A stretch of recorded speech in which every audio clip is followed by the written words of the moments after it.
அன்னியாசே armies இன்றைக்கி நம்ம டேயோங்க்கு தான் ஒரு எஃப்எஃப் ஸ்டார்ட் பண்ண போகிறோம். இதோட டைட்டில் வந்து silent screams the killer crowns hunt for girls. அதோட ஃபஸ்ட் எபிசோடு தான் பார்க்க போகிறோம். இந்த எஃப்எஃப்பை நம்ம அதுன்றவங்களுக்கு நான் டெடிகேட் பண்ணுறேன். அதுக்கப்புறம் அவங்களோட பர்த்டே, ஸோ அவங்களுக்கு விஷ் பண்ணிடலாம். ஹாப்பி பர்த்டேடா மது. எப்போவுமே ஹாப்பியாக சிரிச்சிட்டே கலகலப்பாக இருங்க. உங்கள் ஃபேமிலி கூடயும் ஃப்ரெண்ட்ஸு கூடயும் ஜாலியாக உங்கள் பர்த்டேவை என்ஜாய் பண்ணுவீங்கன்னு நம்புகிறேன். அதோட என் மூலமாகவும் உங்களுக்கு விஷ் பண்ணிக்கிறேன். எப்போவுமே ஹாப்பியாக இருங்க. Many more happy returns of the day. அதுக்கப்புறம் இதை இன்னொருத்தவங்களும் சொல்லியிருந்தாங்க. அவங்க பேர் தெரியல, ஸோ அவங்களோட கமெண்ட்டை மட்டும் நான் இங்கே ஸ்க்ரீனில் பின் பண்ணி வைக்கிறேன். ஓகேவா? நீங்கள் 2 பேரும் எனக்கு சப்போர்ட் பண்ணுறதுக்கு ரொம்பவே தேங்க்யூ. சரி வாங்க நம்ம டைரெக்டாக இந்த வீடியோக்குள்ளே போயிடலாம். ஸ்டார்டிங் சீன்லேயே ஒரு பெரிய மாலை தான் காமிக்கிறாங்க. அந்த மாலே அவ்வளோ பிரம்மாண்டமாக இருக்குது. அதை பார்த்தாலே தெரியுது பணக்காரங்க மட்டும்தான் இந்த மாலுக்குள்ளே நுழைய முடியும் அப்படின்ற மாதிரி தான் எல்லாத்தோட ப்ரைஸு எல்லாமே இருக்குது. அவ்வளோ கிராண்டாகவும் ரிச்சாகவும் யூனிக்காகவும் இருக்குது. ஸோ அவ்வளோ பெரிய மாலில் அங்கே என்ட்ரன்ஸில் ஃபுல்லு பாடி கார்ட்ஸ் எல்லாம் நின்றுட்டுருக்காங்க. யாரோ ஒருத்தவங்களுக்காண்டி வெயிட் பண்ணிகிட்ருக்காங்க. அப்போது ஒரு பொண்ணு அழகாக உள்ள என்ட்ரி கொடுக்குறா. மாடர்னாகவும் அவ்வளோ ஸ்டைலிஷாகவும் ட்ரெஸ் போட்டுட்டு அவ்வளோ கெத்தாக உள்ள என்ட்ரி கொடுக்குறா. அவள் பக்கத்தில் அவ்வளோ பாய்ஸ் இருக்காங்க. ஸோ அதோட அவள் அப்படியே என்ட்ரி கொடுக்குறாங்க. ஸோ எல்லாருமே யாரா இது இந்த பொண்ணு அப்படின்ட்டு தான் எல்லோரும் வியந்து போய் பார்த்துட்ருக்காங்க. அந்த பொண்ணும் ஏதோ மாடல் மாதிரி உள்ள என்ட்ரி கொடுக்குறா. ஸோ கொடுத்துட்டு அப்புறம் எப்படி போகுது ஒர்க் அப்படின்ட்டு கேட்குறா. என்னென்னா அந்த மாலுக்கே சொந்தக்காரி அவள் தான். இந்த ஒரு மால் மட்டும் அவள் கையில் இல்லை. அவகிட்ட கோடிக்கணக்கான சொத்து, இந்த மாதிரி ஏகப்பட்ட மால்ஸ், ஹாஸ்பிட்டல்ஸ்னு ஏகப்பட்டது அவள் கையில் இருக்குது. அப்போது பின்னாடியில் இருக்க ஒருத்தன் வந்துட்டு ஹே வா உள்ளே போகலாம் அப்படின்ட்டு கையை நீட்டுறான். அப்போ இன்னொரு சைடும் வந்துட்டு இன்னொரு பையனும் கை நீட்டுறான். அவளை அப்படியே பிரின்சஸ் மாதிரி ட்ரீட் பண்ணிகிட்ருக்காங்க. அவள் பின்னாடி வந்தவங்க எல்லாருமே அவளோட பாய் ஃப்ரெண்ட்ஸ் தான். ஸோ அதுதான் என் கூடவா அப்படின்ட்டு எல்லோரும் மல்லி கட்டிட்டு அவகிட்ட கையை நீட்டிகிட்ருக்காங்க. அப்போ அவள் எல்லாரையும் ஒரு மாதிரி பார்த்துட்டு இன்றைக்கி உங்கள் கூட வர எனக்கு இன்ட்ரெஸ்ட் இல்லை, வேறு யாரையாச்சும் பார்க்கலாமா அப்படின்ட்டு அவள் கூட்டத்தில் தேடுறா. எந்த மூஞ்சும் நல்லா இல்லையே, என்ன என்னோட 25th பாய் ஃப்ரெண்ட் யாருன்னு தெரியலையே அப்படின்ட்டு அவள் தேடிட்டுருக்கா. எப்போவுமே அவள் இந்த மாலில் வரும்போது யாராச்சும் ஒருத்தங்க ஹேண்ட்ஸமாக கிடச்சிட்டா போதும், அவனை காசை கொடுத்து அவளோட பாய் ஃப்ரெண்டாக ஆக்கிப்பா. ஸோ அப்படி தான் இப்போ 25th பாய் ஃப்ரெண்டை தேடிட்டுருக்கா. அவளுக்கு என்னமோ வயசு 21 அவ்வளோதான் இருக்கும். ஆனால் இப்பயே அவள் 25 பாய் ஃப்ரெண்ட்ஸ் வேலை வச்சுருக்கா. அது ஒட்டுக்க தான் வச்சுருக்கா. அவங்க எல்லாருமே அவள் பின்னாடி தான் நின்றுட்டுருக்காங்க. அப்போ அவள் கூட்டத்தில் பார்த்துட்டு இருக்கும்போது அவளை யாரோ ஒருத்தன் கவர்ந்து இருக்கிற மாதிரியே ஒருத்தன் நின்றுட்டுருக்கான். அதை அப்படியே வியந்து போய் பார்த்துட்ருக்கா. அவன் ஹைட்டாக அவனோட ஷர்ட் பட்டன்ஸ் எல்லாம் ஓப்பன் ஆகி அப்படியே அவ்வளோ அழகாக இருக்கான். மாஸ்க் போட்டுட்டு அவன் ஐஸே அவ்வளோ ஷார்ப்பாக அவ்வளோ ஹேண்ட்ஸமாக பார்க்கவே தெரியுது. ஸோ அவன் யார் இந்த ஹேண்ட்ஸம், இதுவரையும் நான் பார்த்ததே இல்லை, என் கண்ணில் மாட்டவே இல்லையே, அவன் யார் அப்படின்ட்டு அவள் அப்படியே கிட்ட போகிறா. அப்போது அவனோட எல்லா விஷயத்தையுமே நோட்டை விட்டுட்டு தான் போகிறா. அவனோட அந்த மெஸ்ஸி ஹேர், அதுக்கப்புறம் அவனோட அந்த ஒயிட் ஸ்கின் கலர், அப்புறம் அவனோட ஜிம் பாடி பார்த்தாலே சொல்லிடுவாங்க. ஸோ அவன் 6 பேக்ஸ் எல்லாம் அப்படியே தெரிகிற மாதிரி தான் அவன் ஷர்ட்டும் போட்டிருக்கான். காதில் 2 ஸ்டட்டு, அதுக்கப்புறம் ஒரு செயின், மெலிசான செயின் சில்வர் கலரில் போட்டிருக்கான். ஸோ அது எல்லாமே அவளை கவர்ந்து இழுத்துட்ருக்கு. ஸோ அவள் அப்படியே கிட்ட வந்து அவனை பார்த்துட்ருக்கா. ஆனால் அவனோட ஃபேஸ் சரியாக தெரியல. கண்ணை மட்டும் பார்க்குறா, அந்த பாடியும் பார்க்குறா. அவள் ஃபுல்லாகவே விழுந்துட்டா ஃபேஸாக பார்க்காமே. அப்போ அவள் ஹேண்ட்ஸம், உன் பேர் என்ன? என் பேர் கிம் டேயாங். ஓ கிம் டேயாங்கா, உன்னோட வாய்ஸ் தான் என்ன இவ்வளோ மேன்லியாக ஹேண்ட்ஸமாக இருக்குது. உன்னோட ஃபேஸை பார்க்க நான் துடிச்சிட்ருக்கேன். ப்ளீஸ் இந்த மாஸ்கை எட அப்படின்ட்டு கையெடுத்துகிட்டு போய் அப்படியே அந்த மாஸ்க் மேலே வச்சு ரிமூவ் பண்ண பார்க்குறா. அப்போ டியாங் பிடிச்சிட்டு என்ன பண்ணுற நீ? உன்னோட ஃபேஸை பார்க்க நான் ஆர்வமாக இருக்கேன். ப்ளீஸ் இந்த மாஸ்க்கை மட்டும் எட. உனக்கு என்ன வேணும்னாலும் நான் பண்ணுறேன். ப்ளீஸ் இந்த மால் வேணுனாலும் சொல்லு, நான் உனக்கு எழுதி வச்சிடுறேன். நீ என்னோட பாய் ஃப்ரெண்டாக இருக்கியா அப்படின்ட்டு அவள் இந்த மாலையே அசால்ட்டாக கொடுக்க பார்க்குறா. ஸோ இதுலேருந்தே தெரியுது அவள் எவ்வளோ பெரிய பணக்காரியாக இருப்பான்னு. ஸோ டியாங்கும் ஒரு மாதிரி பார்த்துட்டு அவன் அப்படியே மாஸ்க்கை ரிமூவ் பண்ணுறான். அப்போது ஃபேஸை பார்த்தோன்னே அவள் ஃபுல்லாகவே விழுந்துட்டா. ஒரு நிமிஷம் தடுமாறி தான் போயிட்டா. அப்போ டியாங் பிடிச்சிட்டு ஹேய் பார்த்து நில்லு, விழுந்துட போகிற. உன்னோட அழகில் மயங்கி தான் நான் இப்படி விழுக போயிட்டேன்.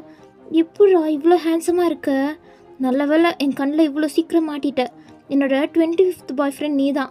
உனக்கே இந்த மூலம் நான் எழுதி வைக்கிறேன் அப்படின்ட்டு அவள் சொல்கிறா. அவட்டையா, எனக்கு எதுக்கு நீ எழுதி வைக்கணும்? நீ யார் ஃபஸ்ட் எனக்கு? நான் யாரா? உன்னோட புது கேர்ள் ஃப்ரெண்ட். உனக்கு ஏதாச்சும் கேர்ள் ஃப்ரெண்ட் இருந்தாலும் சொல்லு, அதெல்லாம் கழட்டி விட்டுறலாம். ஏதாச்சும் செட்டில்மெண்ட் பண்ணி அவளை அப்படியே அனுப்பி விட்டுறலாம். நீ ஏன் கூடயே இரு, என் கூடயே பர்மனெண்ட்டாக வேணாலும் இருந்துக்கோ. என்னோட பாய் ஃப்ரெண்டாக மட்டும்தான் அப்படின்ட்டு அவள் சொல்கிறா. அப்பட்டையா ஒரு கோவத்தோடு தான் அவளை பார்க்குறான். அப்போ அவள், என்ன இப்படி பார்க்குற? உனக்கு என்ன வேணாலும் சொல்லு, நான் பண்ணுறேன் அப்படின்ட்டு அவள் சொல்கிறா. அப்பட்டையா ஒரு மாதிரி பார்த்துட்டு எந்த பதிலுமே சொல்லாமல் இருக்காரா. ஸோ இவன் ஒத்துக்க மாட்டான் போலையே. சரி ஓகே, எனக்கு என்ன வேற கிடைக்கவா மாட்டான் அப்படின்ட்டு அவள் போக பார்க்குறா. அப்பட்டையா கையை பிடிச்சிட்டு எனக்கு ஓகே உன்னோட பாய் ஃப்ரெண்டாக இருக்க அப்படின்றான். அப்போ அவள் என்னோட 25th பாய் ஃப்ரெண்டாக இருக்க, உனக்கு ஓகேவா? ஓகே அப்படின்ட்டுறா. ஸோ அவளும் அப்படியே போயிட்டு அவங்க ஹக் பண்ண மாதிரி போகிறா. ஆனால் டேயாங் தடுத்துட்டு, பப்ளிக்கில் என்ன பண்ணிகிட்ருக்க நீ? என்ன உனக்கு பிரச்சனை? நீ தான் என்னோட பாய் ஃப்ரெண்ட் இல்லை. நான் உன்னை ஹக் பண்ணுவேன், கிஸ் பண்ணுவேன், அது என்னோட இஷ்டம். நீ தான் ஒத்துக்கிட்டல. காசு கண்டி நீ என்ன வேணாலும் பண்ண தயார் தானே, அப்புறம் என்ன?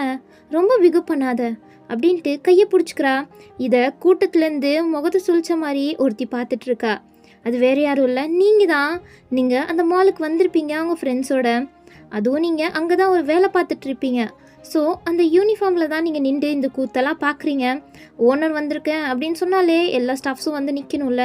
ஸோ அதே மாதிரி தான் நீங்களும் கூட்டத்தில் வந்து நின்றுட்டு இந்த விஷயத்தெல்லாம் பார்க்குறீங்க. உங்களுக்கு அருவருப்பாக இருக்குது. சி, என்ன பையன் இவன், ஒரு காசு கண்டி உடலே விற்க பார்க்குறான். சி, வெக்கமாகவே இருக்காதா அப்படின்ட்டு அவ்வளோ அருவருப்பாக நீங்கள் பார்த்துட்ருக்கீங்க. அதுக்கு தான் எந்த பையனும் நம்பக்கூடாது. எல்லாருமே காசு கண்டி மயங்கிடுவாங்க. அதே மாதிரி தான் இவனும் இருக்கான். காசு கண்டி அவளுக்கு கேர்ள் ஃப்ரெண்ட் இருக்காளோ இல்லையோ, அவளை பற்றி கொஞ்சம் கூட கண்டுக்காமல் உடனே ஒத்துக்கிட்டான். சி, இந்த மாதிரி பசங்களாம் இருக்கிற வரையும் இந்த நாடு உருப்படாது அப்படின்ட்டு நீங்கள் அப்படியே சலிச்சுட்டு அங்கேருந்து போயிட்டீங்க. அப்போ யாரோ பக்கத்தில் இருக்க மாதிரி டேயாங்க்கு ஃபீல் ஆகுது. அவனோட கண்ணு யாரையோ தேடிட்டுருக்கு. அப்போது அவன் சுற்றி பார்க்குறான். அப்போது கூட்டம்லாம் அப்படி கிளஞ்சி போகிறனால அவன் அந்த கூட்டத்திலே தேடலான்னு போகிறான். ஹே, எங்கே போகிற நீ? வா, நம்ம என்னோடய வீட்டுக்கு போகலாம், போய் செம்ம என்ஜாய் பண்ணலாம் வா அப்படின்ட்டு அவள் கூப்பிட்றா. டேயாங் அவளை ஒரு மாதிரி பார்த்துட்டு, சரி ஓகே வா போகலாம் அப்படின்ட்டு டேயாங்கும் கையை பிடிச்சிட்டு கூப்பிட்டு போயிட்டுருக்காரு. அவங்க 2 பேரும் அப்படியே கையை பிடிச்சிட்டு போயிட்டுருக்காங்க. அவங்க 2 பேருக்கும் பின்னாடி அவளோட அந்த 24 பாய் ஃப்ரெண்ட்ஸும் பின்னாடி வந்துட்டுருக்காங்க. அதுக்கு பின்னாடி அவளுக்கு சேஃப்டியாக பாடி கார்ட்ஸும் வந்துட்டுருக்காங்க. அப்போ கார்கிட்ட வந்துட்டு அவள் உள்ளே ஏறி உக்காந்துட்டு, வா இங்கே வந்து உட்காரு அப்படின்ட்டு கூப்பிட்றா. அப்போ டேயாங், என்ன நம்ம 2 பேரும் தனியாக போகலாமா? தனியாக தானே போகிறோம், வா நான் மற்றவங்களெல்லாம் அனுப்பிடுறேன், டிரைவர் மட்டும் ஓட்டுவார். இல்லை, நம்ம 2 பேரும் தனியாக போகலாம் அப்படின்ட்டு டேயாங் சொல்கிறாரு. அவள் சரி ஓகே ஹேண்ட்ஸம் அப்படின்ட்டு அவள் காரை விட்டு கீழே இறங்குறா. அப்போ டேயாங் பார்க்குறாரு. என்ன உன் பக்கத்தில் உட்காந்துட்டு வரேன், பின்னாடி உட்காரல என்ன கிக்கு இருக்குது அப்படின்ட்டு அவள் சொல்கிறா. ஸோ டேயாங்கும் அவளுக்காண்டி கார் ஓப்பன் பண்ணி விடுறாரு. அவளும் உள்ள போய் உட்காந்துக்கிறா. அதுக்கப்புறம் டேயாங்கும் அவரோட காரில் போய் உட்காந்துட்டு, எல்லோரும் அனுப்பிடு, நம்ம 2 பேரும் மட்டும் தனியாக போகலாம். சரி அப்படின்ட்டு அவளும் அங்கே இருக்க பாடி கார்ட்ஸு அவளோட அந்த 24 பாய் ஃப்ரெண்ட்ஸையும், நீங்கள் எல்லோரும் இங்கேருந்து போங்க, நான் இவர் கூட வந்துக்கிறேன். அப்போ பாடி கார்டு வார்ன் பண்ணுறான். இல்லை மேம், அவர் யாருன்னே தெரியல, இங்கே பாரு சொன்னதை மட்டும் செய், புரியுதா, தேவையில்லாததெல்லாம் பேசிகிட்டு இருக்காத அப்படின்ட்டு அவளோட அந்த பணக்கார திமிரை காமிக்கிறா. ஸோ பாடி கார்ட்ஸும் பாய் ஃப்ரெண்ட்ஸும் அவங்க அங்கேருந்து கிளம்பிட்டாங்க. அதுக்கப்புறம் டேயாங்கும் சிரிச்சிட்டே கார் எடுக்கிறாரு. அவளும் டேயாங்கை பார்த்து சிரிச்சிட்டே அப்படியே டேயாங் தைஸ் மேலே கை வச்சு அப்படியே தடவிட்டுருக்கா. அப்போ டேயாங்க்கு ஒரு மாதிரி இருக்குது, பட் அவர் சைலண்ட்டாக தான் இருக்கார்.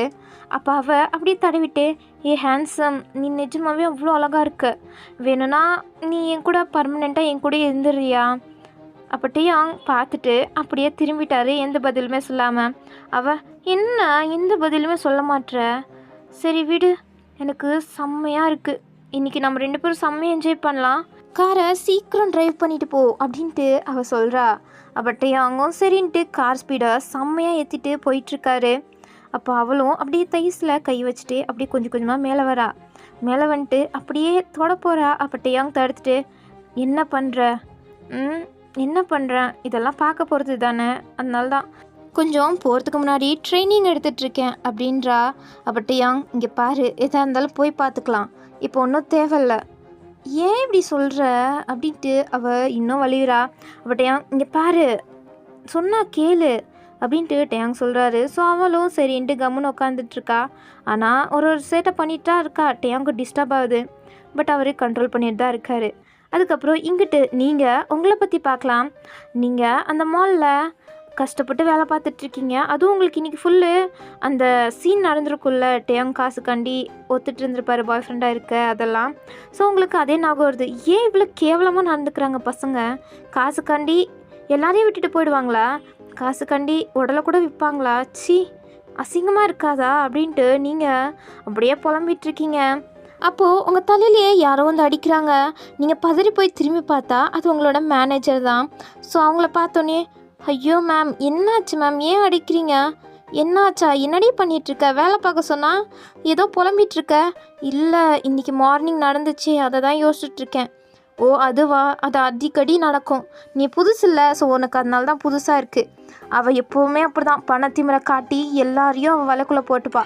இப்போ ஒருத்தனை பாய் ஃப்ரெண்ட் ஆக்கினாலே அது வந்து 25th பாய் ஃப்ரெண்ட் அவளுக்கு. என்ன அப்படின்ட்டு நீங்கள் ஷாக் ஆகி பார்த்துட்ருக்கீங்க. அப்போ அவங்க ஆமாம் 25th பாய் ஃப்ரெண்ட் தான். அவள் கண்ணில் யாராச்சும் அழகாக மாட்டிட்டா போதும், ஏதாச்சும் பண்ணியும் அவள் வலைக்குள்ளே போட்டிருப்பா. இப்போ இவன் ஒத்துக்கிட்டனால தான் விட்டா. இல்லைனா ஏதாச்சும் பண்ணி அவன் ஃபேமிலி மிரட்டி எப்படியாச்சும் பாய் ஃப்ரெண்ட் ஆக்கியே தீருவா. இவ அப்படி தான். இவளை என்ன சொல்கிறதுனே தெரியல. இவ்வளோ கேவலமாக வளர்த்து வச்சுருக்காங்க அவங்க அம்மா அப்பா. அம்மா அப்பா இருந்தால் தானே ஃபஸ்ட்டு அப்படின்ட்டு இன்னும் பின்னாடிலேருந்து வாய்ஸ் கேட்குது.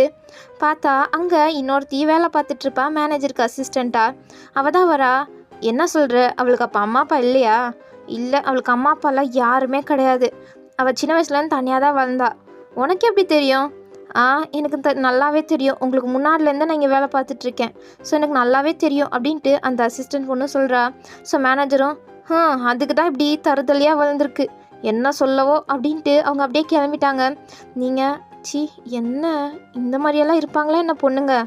அதுலேயும் அவன் இருக்கானே, கொஞ்சம் கூட வெக்கமே இல்லை அப்படின்ட்டு உங்களுக்கு டேயாங் மேலே தான் கோபம் வந்துட்டுருக்கு.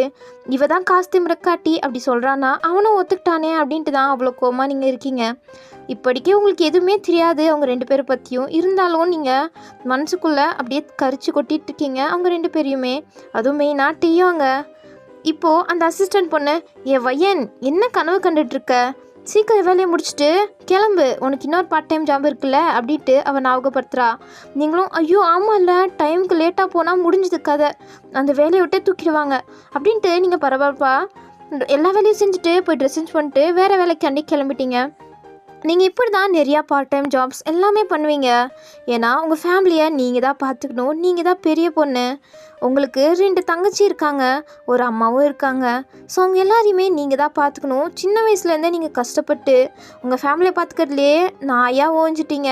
ஸோ நீங்கள் நிறைய பார்ட் டைம் ஜாப் பண்ணுறனால அப்படியே நீங்கள் ஒன்றுக்கும் கொஞ்சம் கூட ரெஸ்ட்டே இல்லாமல் ஓடிட்டுருக்கீங்க. சாப்பிடக்கூட உங்களுக்கு ஒரு வாட்டி டைம் கிடைக்காது. கிடைக்கிற வேலையெல்லாம் செஞ்சு வீட்டுக்கு காசு கொடுப்பீங்க. ஸோ அப்படி தான் நீங்கள் நெக்ஸ்ட் ஜாபுக்கு ஓடி போகிறீங்க. இங்கிட்ட டேயாங் அந்த பொண்ணை அப்படியே ஒரு பெரிய வீட்டுக்கு முன்னாடி வந்து ஸ்டாப் பண்ணுறாரு. அந்த பொண்ணு அப்படியே டேயாங்கே பார்த்து ஃப்ளர்ட் பண்ணிகிட்ருக்கா. அப்போ டேயாங் இறங்கிட்டு, இறங்கு, வீடு வந்துருச்சு. அப்போ அவளும் இறங்கி பார்த்தா அது அவளோட வீடு கிடையாது. ஏய், நீ தப்பான ரூட்டுக்கு வந்துட்டேன்னு நினைக்கிறேன். லொக்கேஷன் கரெக்டாக தானே இருந்துச்சு, ஏன் இப்படி தப்பாக வந்த? தப்பாலாம் ஒன்றும் வரல, இது என்னோட வீடு. என்ன, உன்னோட வீடா? ஓ, உனக்கு இவ்வளோ பெரிய வீடு இருக்கா? அப்போ நீனும் பணக்காரன் தானா? சரி, ஓகே ஓகே அப்படின்ட்டு அவள் அப்படியே உள்ளே வரா. அப்பட்டையா கையை நீட்டுறாரு. ஸோ அவளும் கையை கொடுக்குறா. 2 பேருமே ஜோடியாக உள்ளே வராங்க. அப்போ லைட்ஸ் எல்லாம் ஆன் ஆகுது. கீழே அப்படியே பூவால் அப்படியே எல்லாமே டெக்கரேட் ஆகிட்டுருக்கு. பக்கத்துலலாம் கேண்டல்ஸ்னு பார்க்கவே அவ்வளோ ரொமான்டிக்காக அழகாக இருக்குது. ஸோ என்னது இது எனக்காண்டி தான் பண்ணியா என்ன? உனக்காண்டி தான் பண்ணேன். அது எப்படி நீ பண்ண முடியும்? 2 ஹவர்ஸ்க்கு முன்னாடி தான் நீ என்னோடய பாய் ஃப்ரெண்ட் ஆன, அதுக்குள்ளாட்டியும் எப்படி நீ வந்து இதெல்லாம் பண்ணி வைக்க முடியும்? பட் ஏன் கொஞ்ச நேரம் யோசிச்சுட்டு, இங்கே பாரு, நீ என்னோட கேர்ள் ஃப்ரெண்ட் ஆகிட்டல, ஸோ உனக்காண்டி தான் நான் என் ஃப்ரெண்ட்ஸ் எல்லாம் வச்சு இந்த டெக்கரேஷன்லாம் உனக்காண்டி பண்ண வச்சேன். உன்னை நான் ஃபஸ்ட் டைம் என் வீட்டுக்கு கூப்பிட்டு வந்திருக்கேன், உனக்கு இந்த டவுட்டெல்லாம் தேவையா என்ன அப்படின்றாரு. அதுவும் கரெக்டு தான் அப்படின்ட்டு அவள் உள்ளே வந்து நின்றுட்டுருக்கா. அப்போ டேயாங் அங்கே போய் ஒரு மியூசிக் ஆன் பண்ணி விடுறாரு. மெலோடியான ஒரு மியூசிக் ஓடிட்டுருக்கு.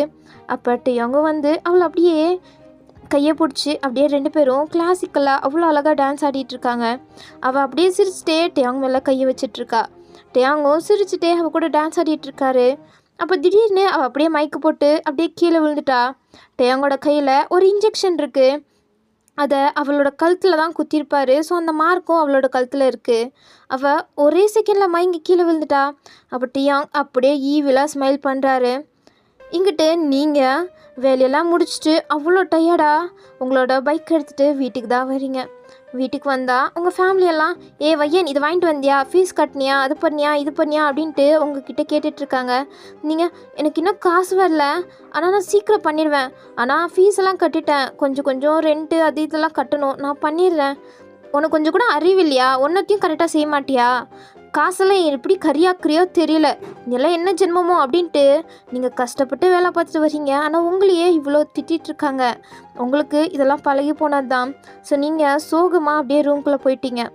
அப்போது உங்களுக்கு செம்மையாக பசிக்குது. ஸோ சாப்பாடு ஏதாச்சும் இருக்கான்னு வந்து பார்க்குறீங்க. பார்த்தா கிச்சனே ஃபுல்லு எம்டியாக இருக்குது. கொஞ்சமாக பழைய சாதம் மட்டும் இருக்குது. ஸோ அதை எடுத்துகிட்டு நீங்கள் அப்படியே உங்கள் ரூம்குள்ளே போயிட்டீங்க. ஆனால் நீங்கள் போகும்போது உங்கள் ஃபேமிலி அங்கே சிரித்து பேசிகிட்டு இருக்காங்க. உங்கள் 2 தங்கச்சி, உங்கள் அம்மா அப்படின்ட்டு அவ்வளோ மகிழ்ச்சியாக பாசத்தோடு பேசிகிட்டே கலகலப்பாக சிரிச்சிட்ருக்காங்க. அதை பார்க்க உங்களுக்கு அவ்வளோ ஏக்கமாக இருக்குது. ஆனால் உங்களால் தான் அவங்க கூட போய் கலந்துக்க முடியல. ஏன்னா அவங்களுக்கு நீங்கள் சம்பாரித்து கொடுக்குறது மட்டும்தான் தேவை, நீங்கள் தேவையில்ல. ஸோ அவங்க அவங்கள பற்றி கேரே பண்ண மாட்டாங்க. அவங்களுக்கு தேவையானது நீங்கள் பண்ணலைன்னா அவங்கள செம்மையாக திட்டுவாங்க. ஸோ நீங்கள் அதெல்லாம் பார்த்துட்டு ஒரு ஏக்கத்தோடு அப்படியே ரூம்குள்ளே போயிட்டீங்க.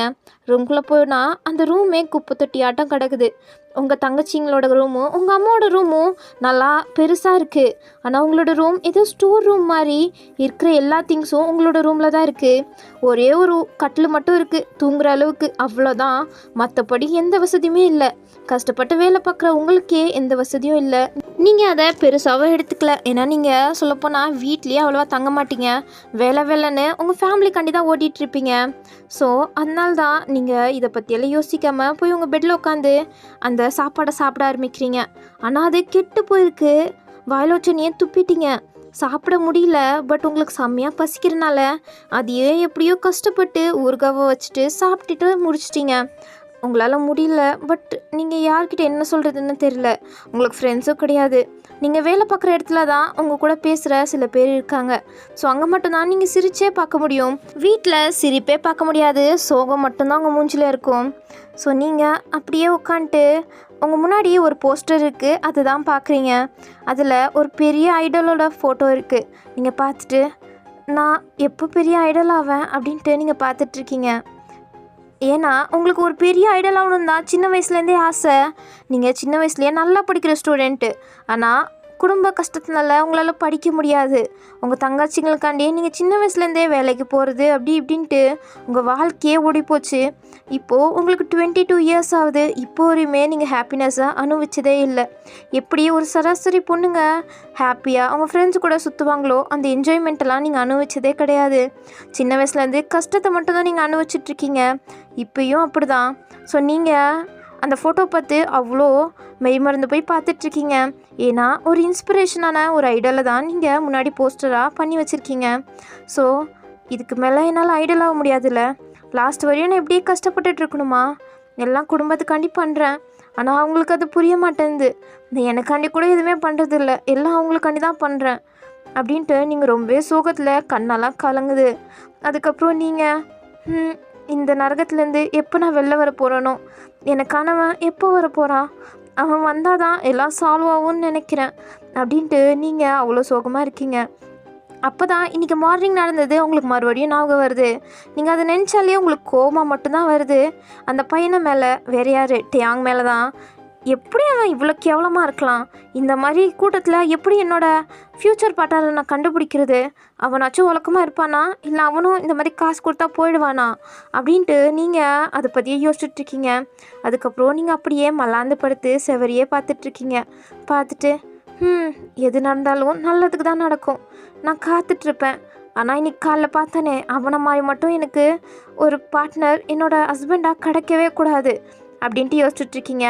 ஆனால் உங்களுக்கு தெரியல அவர் தான் உங்களோட ஹஸ்பண்டாகவும் உங்களோட ஃப்யூச்சர் பார்ட்னரும் வரப்போகிறாருன்னு. சரி, ஓகே. இப்போ இங்கிட்டு பார்க்கலாம். இங்கிட்டு அந்த பணக்காரி ஒரு சேரில் உட்காந்துட்ருக்கா மயக்க நிலையில். அப்போ அவள் அப்படியே கண்முழிச்சு எந்திரிச்சு பார்த்தா டியாங் தான் அவளுக்கு முன்னாடி உட்காந்துட்டு ஒரு பெரிய நைஃபை கையில் வச்சுட்டு அதோட நுனியை வாயில் வச்சு அப்படியே கடிச்சிட்ருக்காரு. அப்போ கரெக்டாக அவள் முழிக்கிறாளா? அப்போ டியாங் அவளை அப்படியே விடாமையே பார்த்துட்ருக்காரு. அப்போ ஹே நான் எப்போ மயங்கினேன், திடீர்னு எனக்கு எப்படி நான் மயக்கம் வந்துச்சு, நீ என்ன கத்தியை கையில் வச்சுட்டு உட்காந்துட்ருக்க அப்படின்ட்டு அவள் எந்திரிக்க பார்க்குறா. அப்போ தான் பார்த்தா அவள் கை காலெல்லாம் கட்டி போட்டிருக்கு. அவள் உடம்பெல்லாம் அப்படியே செம்மையாக எரியுது. ஒரு மாதிரி ஆசிட் ஊற்றி புகுஞ்சு போன மாதிரி அவள் கை காலெல்லாம் ஒரு மாதிரி இருக்குது கொல கொலன்னு. அவள் என் கையெல்லாம் என்னாச்சு, என்னது இது அப்படின்ட்டு அவள் பார்த்துட்ருக்கா. அப்போ அது அப்படியே எரிய ஆரம்பிச்சிருச்சு அவள் அசையறதுனால. அவள் வலிக்குது அப்படின்ட்டு ஊதிட்டுருக்கா. அப்பட்டியாங் பரவாயில்லையே, நான் பண்ணது நல்லா தான் போச்சு, நான் கூட இது அவ்வளோவா எஃபெக்டிவாக இருக்காதுன்னு நினச்சேன். ஓகே நீ துடிக்கிறத பார்த்தா நல்லா தெரியுது அப்படின்ட்டு அவர் சொல்கிறாரு. என்ன சொல்கிற நீ, எனக்கு புரியல, என்னது இது, என் உடம்பெல்லாம் ஏன் இப்படி இருக்குது, என் அழகட உடம்புக்கு என்ன ஆச்சு அப்படின்ட்டு அவள் பார்த்துட்டு இருக்கும்போது டேங் அது ஒன்றும் இல்லைம்மா, இந்த அழகடம் உடம்பு வச்சுட்டு தானே இவ்வளோ ஆட்டம் ஆடுற, அதனால தான் கொஞ்சம் ஆசிட் ஊற்றி உன்னை இன்னும் அழகுப்படுத்தி விட்டுருக்கேன் அப்படின்ட்டு டேங் சொல்கிறாரு. என்ன அப்படின்ட்டு பார்க்குறா. இங்கே பாரு அப்படின்ட்டு அவர் காமிக்கிறாரு. அவள் திரும்பி பார்த்தா டேபிளில் அவ்வளோ டிசைனாக பாட்டிலில் ஆசிட்ஸ் எல்லாம் இருக்குது. என்னது இது, ஆசிடா? ஆமாம் ஆசிட் தான். இங்கே பாரு எவ்வளோ வெரைட்டி இருக்குது, அதுதான் எல்லா வெரைட்டியுமே உன்னோட பாடியில் போட்டு டெஸ்ட் பண்ணி பார்த்தேன், வேறு ஒன்றும் இல்லை அப்படின்ட்டு அவ்வளோ கூலாக டேங் சொல்லிவிட்டு அப்படியே எலும்புறாரு. அப்போ நீ என்கிட்ட வராத, என்கிட்ட வந்தால் நீ அவ்வளோதான், இருமா உன் கட்டை ஊற்று விட போகிறேன் அவ்வளோதான் அப்படின்ட்டு கிட்ட வந்து கட்டெல்லாம் ஊற்று விடுறாங்க. அப்போ அவளால் எந்திரிக்க முடியல. என்ன எந்திரிக்க முடியல அப்படின்ட்டு பார்த்துட்ருக்கா. எந்திரிப்பேன் ஒரு 2 நிமிஷம் அப்படின்ட்டு அவர் சொல்லிவிட்டு போய் உட்கார்றாரு. என்ன பண்ண நீ? லைட்டாக இன்ஜெக்ஷன் போட்டேன், ஸோ அதோட வீரியம் குறையிறதுக்கு இன்னும் 2 மினிட்ஸ் ஆகும், அதுக்கப்புறம் நீ எந்திரிச்சிருக்கலாம், ஓகேவா? ஆனால் எந்திரிச்சு என்ன பிரயோஜனம், கொஞ்ச நேரத்தில் நீ எந்திரிக்க முடியாமல் போனமாக தானே கிடக்க போகிற அப்படின்ட்டு டேங் சொல்கிறாரு. என்ன சொல்லிகிட்ருக்க நீ என்ன பைத்தியமா? ஆமாண்டி பைத்தியம்தான், உன்னைய மாதிரி பொண்ணுங்க இருக்கிறனால தான் நல்ல பொண்ணுங்களுக்கும் ஆபத்து, அவங்களும் உன்னைய மாதிரி கேடு கட்ட மாதிரி நடந்துக்கிறாங்க, எல்லாத்துக்கும் காரணம் நீ தாண்டி, நீ எல்லாம் உயிரோட எதுக்கு இருக்க அப்படின்ட்டு கையில் இருக்க கத்தி எடுத்து அவளோட அந்த காயப்பட்டிருக்குள்ள கொலன்னு இருக்க அவள் ஸ்கின்லேயே அப்படியே குத்துறாரு.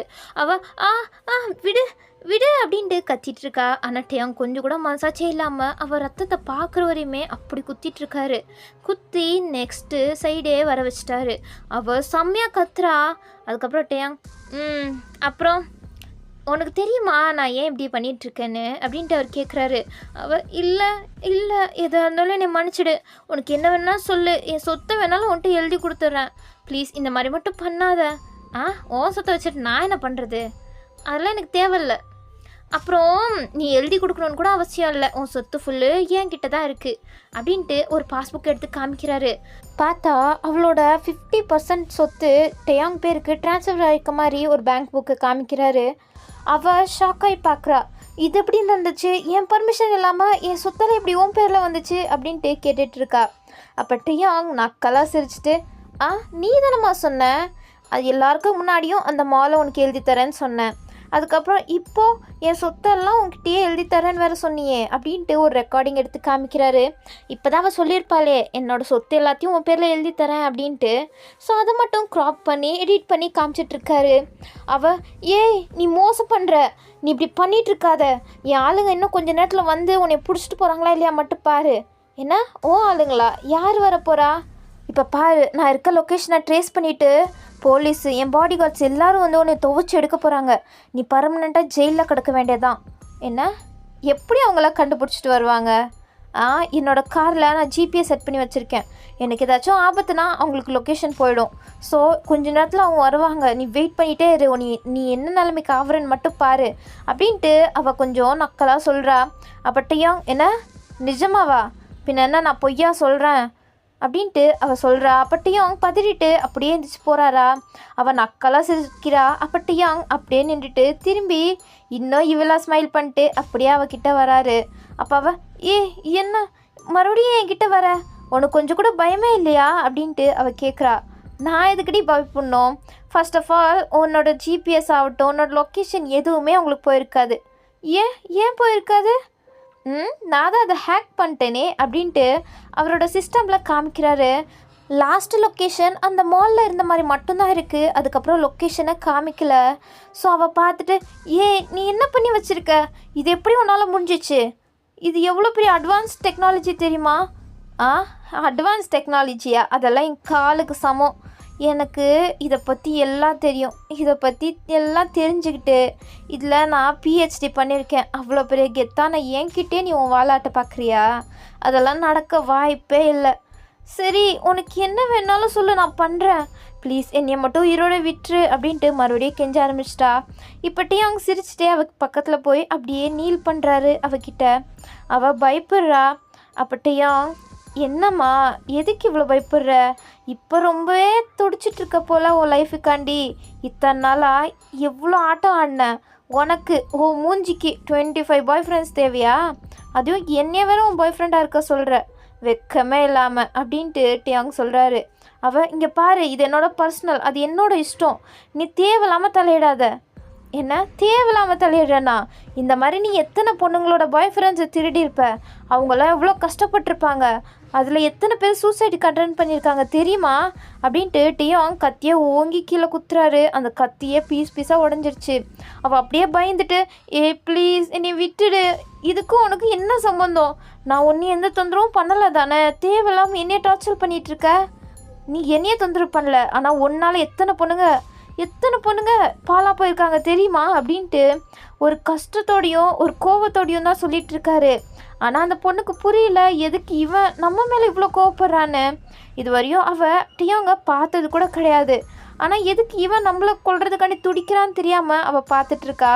இதுக்கு மேலே சைலண்ட்டாக இருந்தால் ஒரு பிரயோஜனமும் இல்லை அப்படின்ட்டு கத்த ஆரம்பிச்சிட்டா. ப்ளீஸ் யாராச்சும் வந்து என்னை ஹெல்ப் பண்ணுங்கள், ப்ளீஸ் ஹெல்ப் பண்ணுங்கள் அப்படின்ட்டு கத்திகிட்ருக்கா.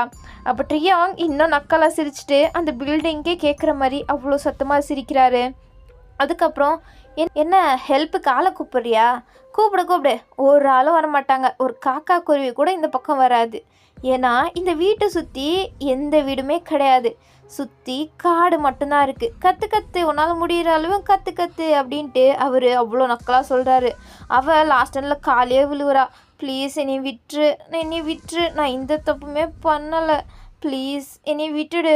என்ன எந்த தப்புமே பண்ணலையா? இப்போ கூட நீ பண்ண தப்புன்னு நீ உணரல.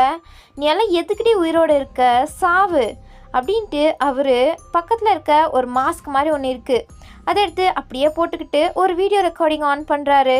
அதில் ஃபுல் ரெக்கார்டிங் ஓடிட்டுருக்கு. அதை டியாங் மானிட்டர் வழியாக பார்க்குறாரு. அந்த ஃபுல் ரூமோட எல்லா சிசிடிவியும் அங்கே தான் தெரிஞ்சிட்ருக்கு.